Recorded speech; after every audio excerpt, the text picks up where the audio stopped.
Ils sont 15 ressortissants de pays sud-américains expulsés des États-Unis vers la RDC, et ce, en vertu d'un accord migratoire entre Washington et Kinshasa. Depuis 6 jours, ils sont reclus dans un hôtel près de l'aéroport de la capitale congolaise. Ils espèrent pouvoir rentrer chez eux. Lola Colomba, Amandine Bush.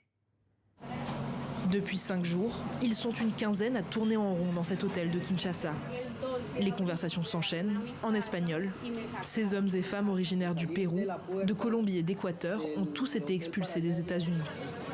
Gabriela raconte avoir appris sa destination à la veille de son vol.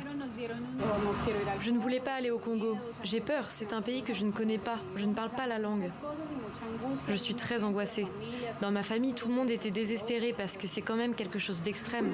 On s'est retrouvés ici au Congo après un vol extrêmement long de 27 heures pendant lequel on a été menottés tout le temps, aux mains et aux pieds.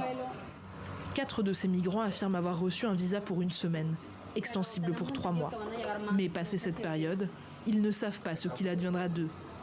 Hugo, originaire de Colombie, en appelle au consulat de son pays. Le problème, c'est qu'ici, nous n'avons pas non plus de permis de travail pour aller chercher un emploi.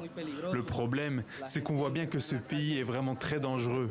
Quand on voit les gens dans les rues, hier, quand j'ai pu sortir, on voit que le pays est en proie à une grande pauvreté, qu'il est très peu développé.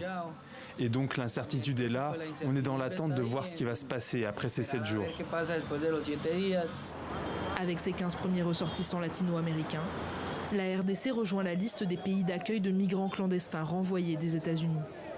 Invitée sur le plateau de TV5 Monde samedi dernier, la première ministre congolaise a expliqué la démarche de Kinshasa. C'est un service que nous rendons aux États-Unis d'Amérique qui prennent en charge en fait leur séjour chez nous à travers, comme je l'ai dit, l'Organisation internationale de migration. Ils les prennent en charge, leur logement, leur alimentation, etc. D'autres expulsions vers la RDC pourraient suivre. Selon plusieurs médias internationaux, les États-Unis envisageraient d'y envoyer des ressortissants afghans ayant collaboré avec leur armée et actuellement hébergés dans une base américaine au Qatar. Une information non confirmée par Washington à ce stade.